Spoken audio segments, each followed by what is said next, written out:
Hello, everyone, and welcome back to another episode of FinFuture Talks.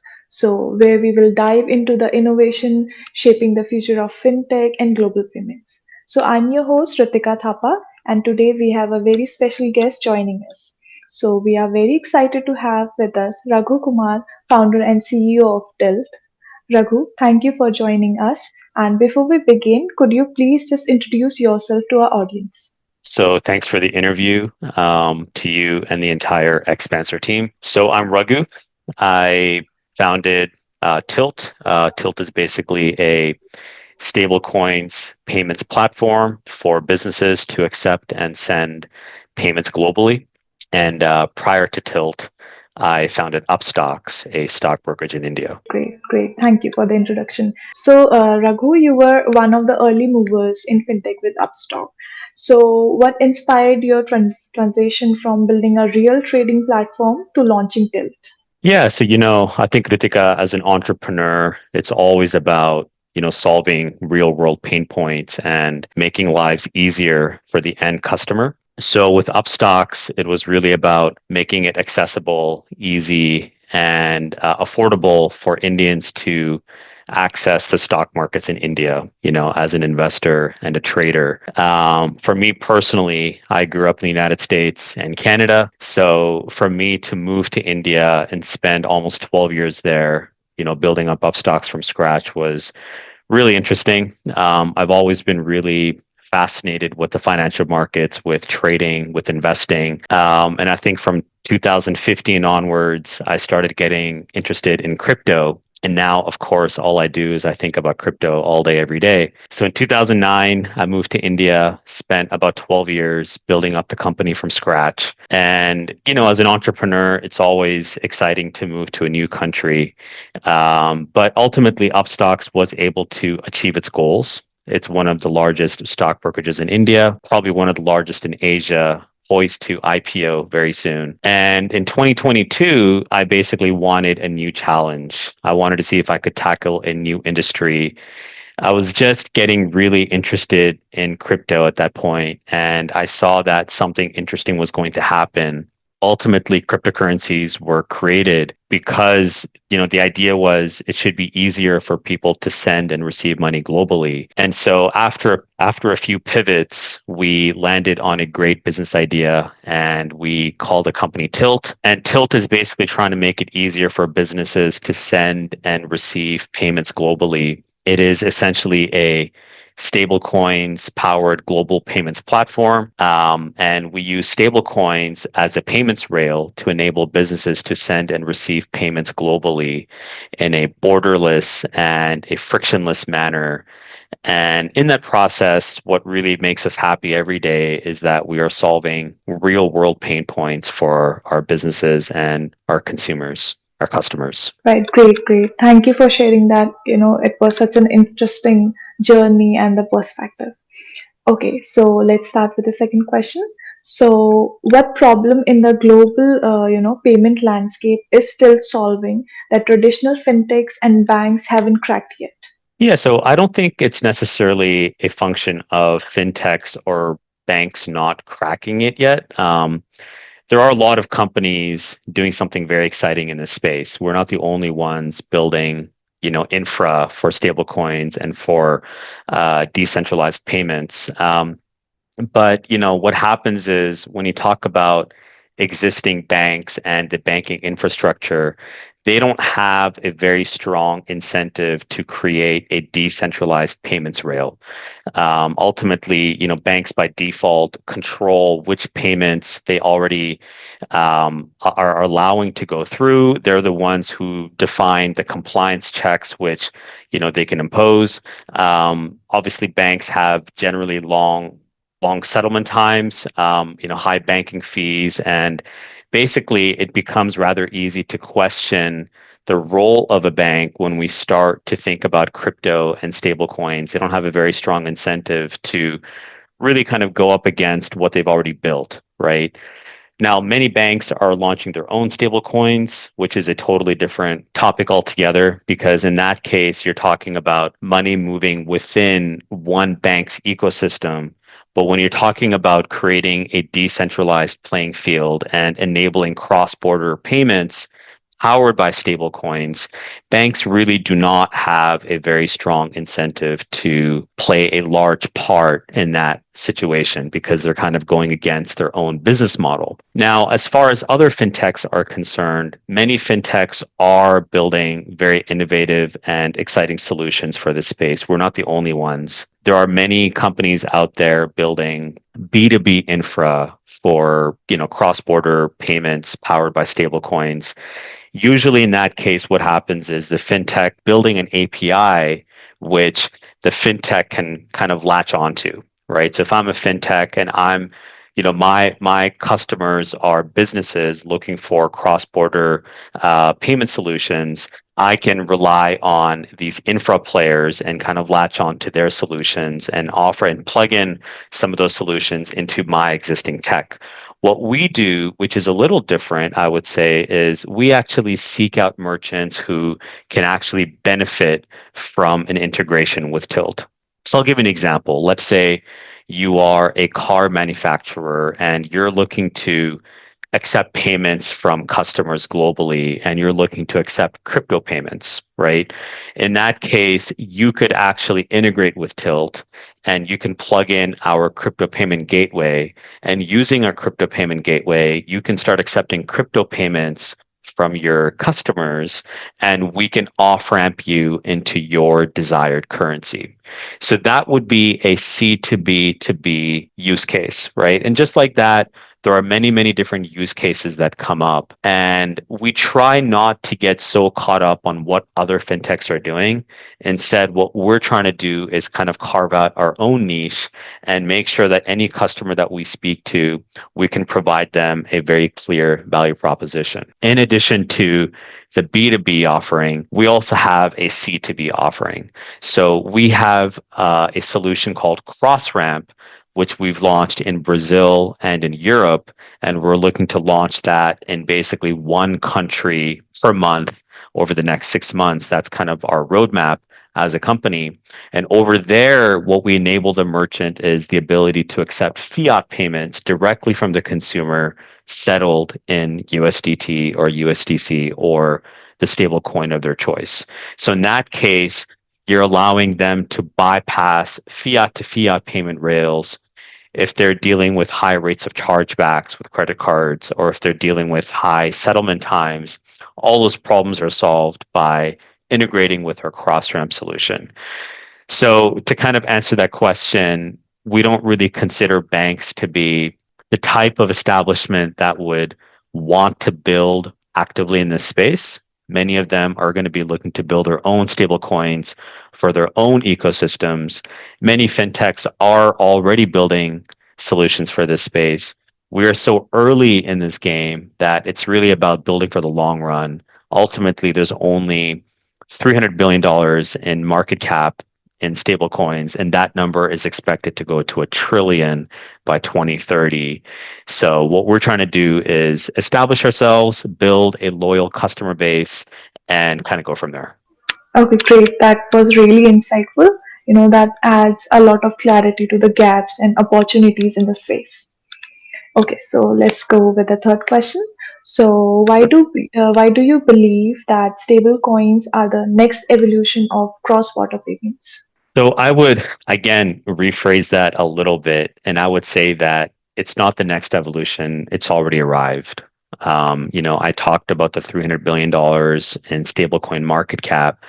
That number was 200 just a few years ago, and that number is growing about 20 to 30% annually. And the reason is because more and more real world use cases are getting solved for via stablecoins powered payment processes. And the number one thing that stablecoins kind of solve for is cross-border payments and specifically with settlements, right? Stablecoins offer basically near instant global 24 by 7 clearing. And this is something that the traditional banking system structurally just cannot do. When you send a payment via a bank, let's say I'm sitting in the US and I'm sending you money, it is not going to hit you immediately, right? It's going to take hours at the minimum, probably more than a couple days for it to clear. And during that process, the payment may get rejected. I'm dealing with banking fees. Why should the bank decide whether or not my payment can go through to you? That's really the reason why cryptocurrencies exist. What stablecoins do, though, is they provide a comfortable layer upon which businesses can actually reliably send payments to their customers and their vendors and business partners. Another thing is that now we talk about USDT and USDC, and a few years ago, many businesses didn't know what Tether was, what USDC was. Nowadays, because it's becoming more and more commonplace, and even from a compliance standpoint, more and more governments are essentially enabling these types of payments. You talk about the Genius Act in the US, and many countries around the world are now accepting USDC and USDT. It has become a universal liquidity.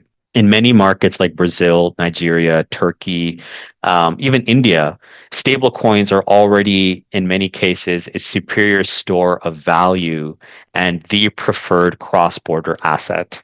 So we're kind of piggybacking off all these trends. And with stable coins, you're talking about a predictable, transparent, and programmable asset class. There's no hidden fees. There's no FX surprises, and you're not talking about 7-day delays in settlements. We're talking about an asset class that is global by design, right? A stablecoin moves across borders with the same friction as a WhatsApp message. So this is the closest thing to a global digital dollar that humanity has ever created. And it's a perfect fit for verticals that move money constantly. So a lot of our merchants are iGaming merchants, Forex brokers, SaaS companies, real estate developers, different types of marketplaces. And for each of these verticals with high frequency payments, you're talking about instant benefits coming through to both the remitter and the acceptor of the payment. Great, great. Thank you. Thank you so much. Let's move on to the next question, which is Sure. how does Tilt ensure compliance, transparency, and trust while operating in the crypto to fiat payment space? Yeah, so generally everything we do is with a compliance first mindset. We are VASP licensed and we are now migrating towards MiCA as well in both Poland and in Malta. We also build Rails only in jurisdictions where we can operate transparently with local regulators. As I mentioned, we're VASP licensed and we're migrating towards MiCA, so that ensures a global compliance check. Our goal, essentially, Ritika, is to become one of the earliest MiCA aligned stablecoins payment infrastructures in Europe and globally, right? So the great thing about Europe is it is Europe and other markets too, but we have EU partnerships with licensed API providers and financial institutions, which basically ensures compliant fiat to stablecoin flows. We do full KYC, full KYB, and full AML checks on all our companies, all our merchants, customers. We do, constant monitoring of all of our transactions and transparent flow of funds across every jurisdiction. From our standpoint, we're making sure that we're always checking off all the boxes from a compliance standpoint, whether it means licensing with VASP and now MiCA, and only working with compliant and regulated intermediaries and businesses, right? And so across KYB checks, KYC checks, and AML checks, we're making sure that all those boxes are checked off. And that's something we're always going to adhere to. Another thing to note is that because we're VC backed, we have another layer of compliance checks that we always have to kind of adhere to. So I always err on the side of being conservative with these things. And there's more than enough activity out there to kind of chase. So we're always going to be, generally speaking, on the conservative side when it comes to compliance. Thank you. That was incredibly well put and, highlighted the importance of responsible innovation. Okay, let's Thank you. move on to our last question. So, what Sure. does the future of payments look like in 2030, and where do you see Tilt's role in that world? I always like to assume the future has already arrived. As an entrepreneur, that's one of the things you have to do. So I always think about what 2030 could look like, and then I assume that that's what we're building for right now, right? So the ideal kind of utopian world is where payments become instant, borderless, and 24/7 by default. The idea of waiting for 3 days for me to send you money or for me to send you a wire and then maybe the wire getting rejected by the bank or me having to pay hefty fees for that wire to go through should feel as outdated as me sending you a fax, right? I'm not going to be sending you a fax. I'm going to be sending you an email or WhatsApp message. Just like that, I should be making all my payments to you powered by stablecoins. So really, stablecoins will become the kind of global medium for settlement. Right. Every serious business from SaaS to gaming to real estate will hold a part of their treasury in tokenized dollars or stablecoins. That's really the way it should be. If I'm holding X number of dollars in reserves and treasuries, a certain part of that should always be allocated towards stablecoins because I can use those stablecoins to make payments to my vendors, my suppliers, my partners, and I can accept payments from my customers in that very same stablecoin. That could be a native stablecoin or it could be a global stablecoin like USDT or USDC. A consequence of that is that banks become on and off ramps, right? Not settlement networks. I may use a bank for my on ramping from fiat to crypto, but I'm not going to be using the bank to actually send you money, right? That's going to be done via stablecoins. And that's really what we have right now in terms of our infra at Tylt. We enable businesses to be on ramped and off ramped into more than 25 different currencies. And then we're using Tether and USDC to actually move the money from A to B. The core settlement layer will shift from corresponding banks to digital dollars on public ledgers, right? Emerging markets will lead the adoption curve. That's already happening right now. So I talked to you about Argentina. We have a lot of activity happening now in Argentina, in Brazil, in Nigeria. We're getting into Turkey now. And in all these countries, because of the volatility and fluctuation in the local currency, the local population actually prefers stablecoins, right? In a country like Argentina, that's especially the case. If you speak to an Argentinian today, there's a pretty decent chance they're going to say, "Hey, Ritika, I would like to be paid in USDT or USDC. Do not pay me in my local currency," because of the inflation and just the fluctuation in the local currencies. Just like that, more and more countries are going to adopt that. That's how you kind of solve that catch 22 and really get the market gap going with stablecoins. I can take LATAM, North America, now that the Genius Act has been passed, stablecoin adoption will keep growing over there. Europe is leading the way with MiCA, and many countries there are very open to stablecoins. Of course, all the amazing things happening in Asia and I mentioned Nigeria and other African countries. So global money movement will be facilitated by stablecoins. We want to be in the middle of that. We want to be the global connecting tissue.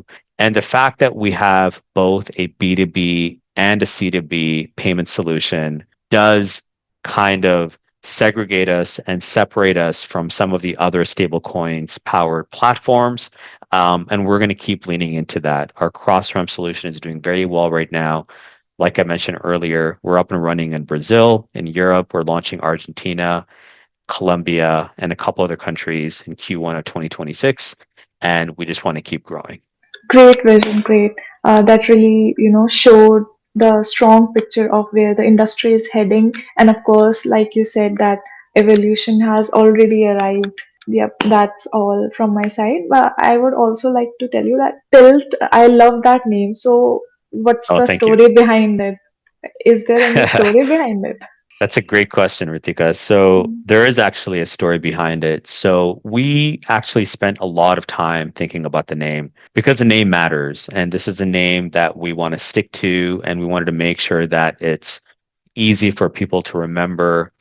And when you think about evolution, use the word evolution. Evolution is all about change and it's about tilting. into the future, right?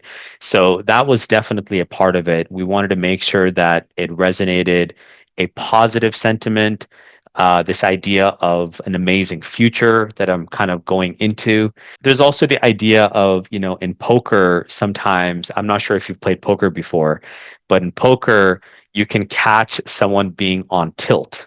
And when you're on tilt, you're a little unpredictable, right? So there's also a sense of while we want to be known as a predictable platform, there is an unpredictability when it comes to how things will unfold in the future. That's what makes the future different from the present. So we wanted an edgy name, a something which kind of inspires people, but at the same time should be very upbeat and optimistic, and that's what Tilt is all about. Great, great. I absolutely love that name, and it's like very easy to learn and also very creative. So yeah. Thank you so much. I appreciate it. So thank you so much, honestly, for joining us. We truly appreciate your time and your very valuable insights, like what is going to happen, what is with the trends with the stable coins, crypto, because it's all in the trend. Those people who didn't don't know anything about fintech, but they know about crypto, bitcoins, and so yeah, we really appreciate your time. And to our listeners, so thank you for tuning in and stay with us for more conversations like this. Any lines you would like to say to our audience? Yeah, so again, thank you for the interview opportunity, Ritika, and the entire XBancer team. If you want to follow Tilt, our website is tilt.money. So Tilt is spelled TYLT.money. And you can also find us on LinkedIn and on Instagram. And you can also find me on LinkedIn. You can search for Raghu Kumar Tilt, and I should be the first result over there. Great, great. Thank you so much. Thank you. Thanks, Ritika.